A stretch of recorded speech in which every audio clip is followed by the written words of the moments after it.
Hey, what is going on YouTube? Aaron here. We are back in the Worcester. It's been a minute since we've been in this ship, but we actually just got the new Steel Camo given to us by Wargaming. We actually have some more news regarding these Steel Camos and more Steel ships yet to come. If you'll notice, however, I just captured a screen recording, and this recording did not start at the beginning of the game. And well, the reason for that is this right here. When I started this game, the Kurfürst on our flank activated his Hydro immediately. We'll go ahead and edit back to the middle of this game. But guys, how do you get to Legendary tier and pop your Hydro as soon as the game starts? Oh, it makes you wonder. Makes you wonder how they made it to Legendary tier. But anyway, guys, we're back in the Worcester, and you guys know that the Worcester is a terror of a light cruiser. I haven't played this thing, like I said, in such a long time that I just forgot how toxic it was. But this turns into a pretty fantastic game. We were going out trying to hunt Shimas. And this was captured during the middle of the day. I don't know why the middle of the day is just so much better for gameplay. I don't know if it's people, you get maybe one or two teammates that understand the game, or if the enemy team is, if the players are worse and you just get better scores. I don't know. I feel like the players are a lot worse at nights, and you guys saw that last night. Man, Eric and I just we just don't get the luck at Legendary tier. But honestly, with our Kurfürst and our Mino here, I was a little worried about this game. But regardless of that, we'll talk a little bit about strategy as that Mino comes in. And, sir, you can't park here. Oh man, sometimes it's just laughable, the stuff you see. Now, we know we're not going to be getting the Harlem Globetrotters on our team every single game, but honestly, it feels more like recently that I've been, getting the Washington Generals as our Shima goes down in record time in under 2 minutes. Anytime you're going into the cap as a destroyer, you need to be aware of what ships you are facing. If you do not see 3 ships spotted, such as 2 or 3 battleships, etc., you need to realize there could be zoning torps heading towards the cap. As that Kurfürst, who had his Hydro popped, well, it ran out because he started it as soon as the game started, he also dies. So our team is down 2 ships in a matter of minutes, literally 2 minutes there. But this game actually turns out to be a pretty quality win. We do produce quite the toxicity from the Worcester here, but this opening few seconds here is a little rough. This central position is very good in the Worcester, and honestly it's good in the Mino as well, so I can't necessarily blame this Mino. That and this Mino player was a radar Mino. So he could not go out to the flank and smoke. He would just be kiting for his life, and we know that the Mino Citadel is it's just massive. So kiting in the Mino is not the play. But getting this island position here is a little bit better. Now that being said, considering I am also a radar cruiser, I wanted to be near the island. So we have to realize that and spread out our flanks. I also saw a comment the other day where it's something, of course, of Facebook, nobody was saying, well, Aaron just hides behind islands. And, well, when I'm playing a cruiser with a radar, or a cruiser really, yes, I do. And the reason being is my armor, even though the Worcester has a 32, is not that great. For some reason, people think that they have to be mano-a-mano out in cruisers, and I do sometimes tank in Stalingrad, Alaska, Des Moines, and other ships. But light cruisers especially, now the Worcester is a little bit different with its 32, but light cruisers, you have no business trying to mano-a-mano a battleship. And the less damage you can take as a destroyer and a light cruiser, the better. A lot of people think that, they just have to rush in there and sacrifice their ships. And if you'll notice, we are in a fairly aggressive position. The reason I'm not shooting here is I want to get this cap. The Alaska backed out of it. I'm not sure why the Mino radared here. Maybe he thought there was a destroyer, but you can see our second destroyer has gone down, and we are now down to 6 ships in the opening 4 minutes. And the reason for me blabbering on about trying to stay alive is people just think it's a race to die.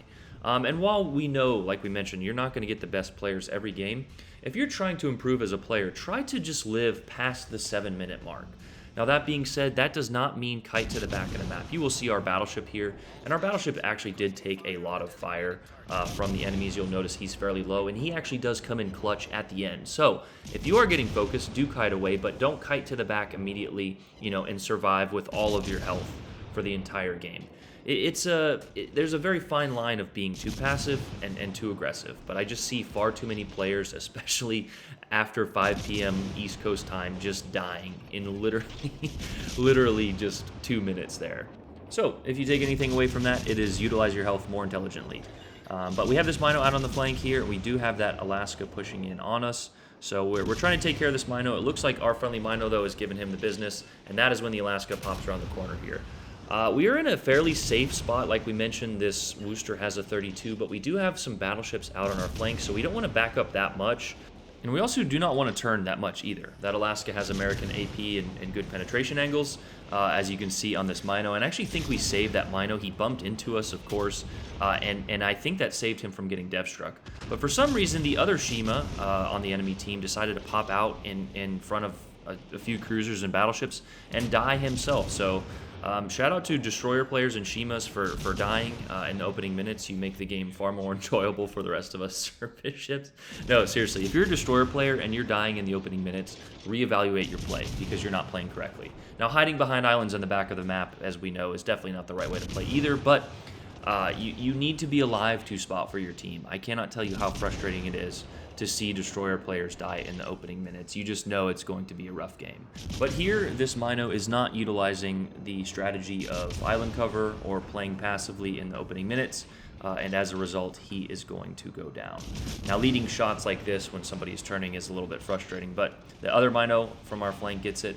And for some reason, the other Musashi from the middle did push in. Now, our right side has completely collapsed. That Kurfürst and that Shima died, and then, you know, the Kurfürst who popped his Hydro is dead. Go figure.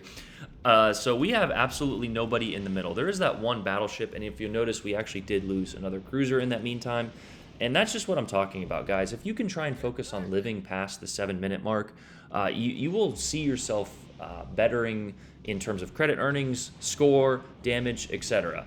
Now, that being said, a lot of the game is not really about score or damage, but when you make those plays to help your team win, usually you will get more damage and place higher on the scoreboard, which is what I generally judge as a good game.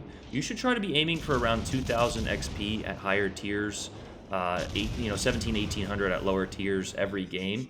If you're not getting around those numbers, let's say 1,850 on kind of on the low end, then on a win, you're probably not influencing the game as much as you think you are.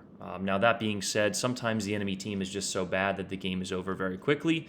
But again, if you're not getting around that 2,000 mark, you should try to position better, tank better, angle better, select targets better. Shooting at destroyers and getting 20% of a destroyer's health while it only nets you 5,000, 10,000 damage, it is going to net you more XP than 5,000 damage to a battleship.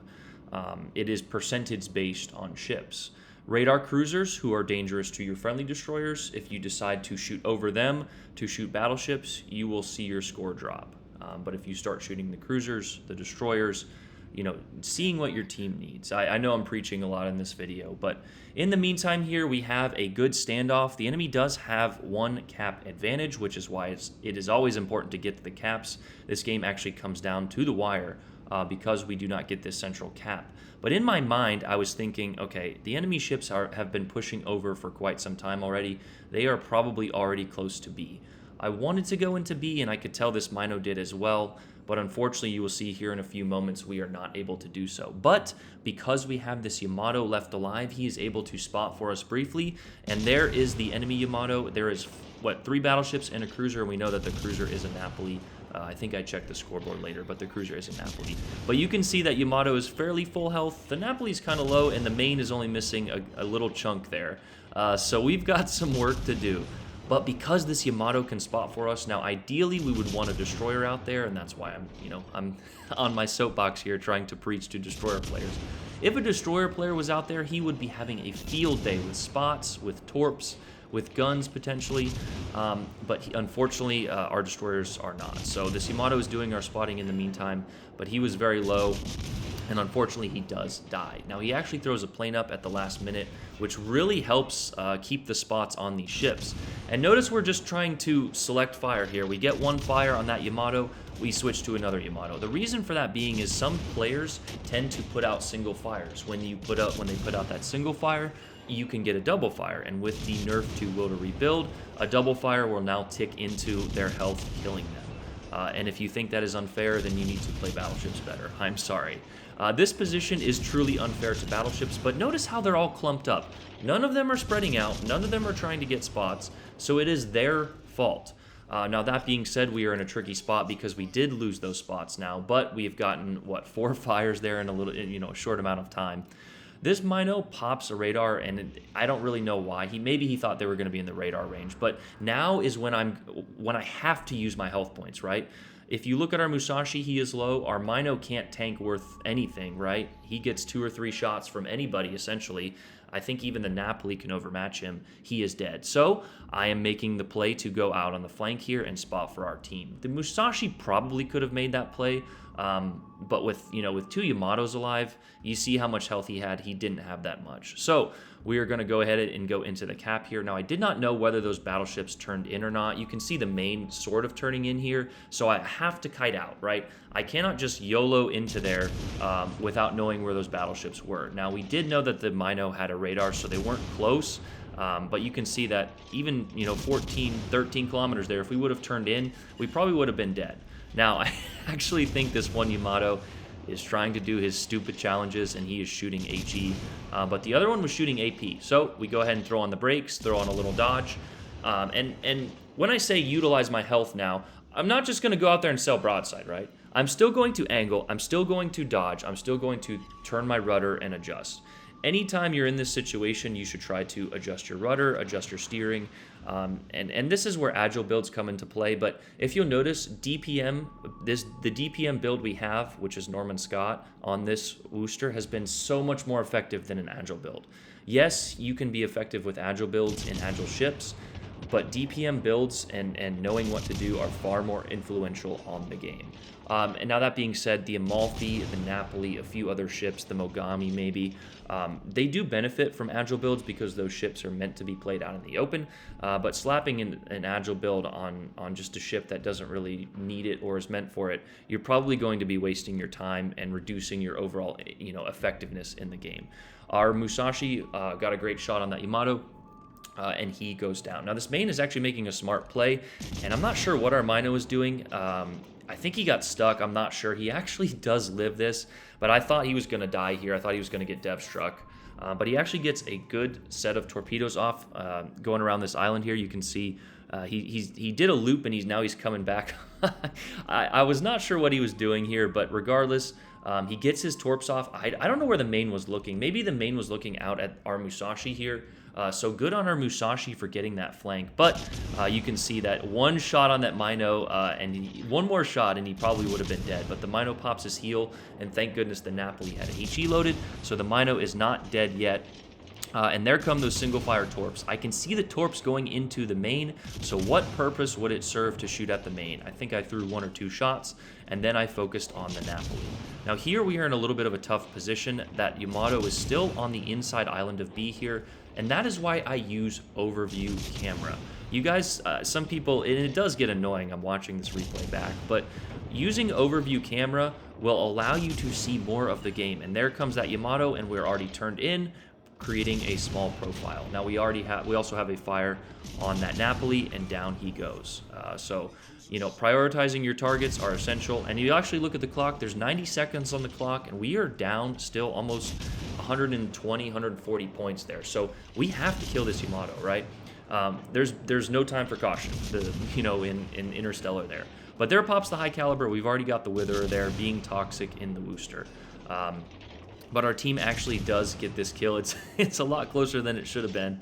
And yeah, there's the HE from that Yamato. Oh man, what a fantastic game! What a fantastic set of events you've created here, wargaming with your challenges. But because we know he's shooting HE now, we can go ahead and turn broadside and get all guns on target. We're also going to go ahead and get into the cap, just honestly to close down range. We could have gotten in the cap sooner, but it will stop their point influx, and that is something people just don't pay attention to. For some reason, people can't think and breathe at the same time, and they won't get into the cap or think about the caps at all. But that is something to pay attention to. But the reason for us getting in this cap now is not for the win. We know we have to kill this Yamato for the win, and our team actually does it very shortly here with about, I think it was like 8 or so seconds left. We're just pumping out the DPM. So is this Mino, and this Yamato is continually shooting HE. Oh, I'd be so frustrated watching this because that was honestly a pretty epic throw from them. But there is the Arsonist, the kill on the Yamato. Almost a 200,000 damage game and a nice little sweaty game in the Worcester there with the new Steel Camo.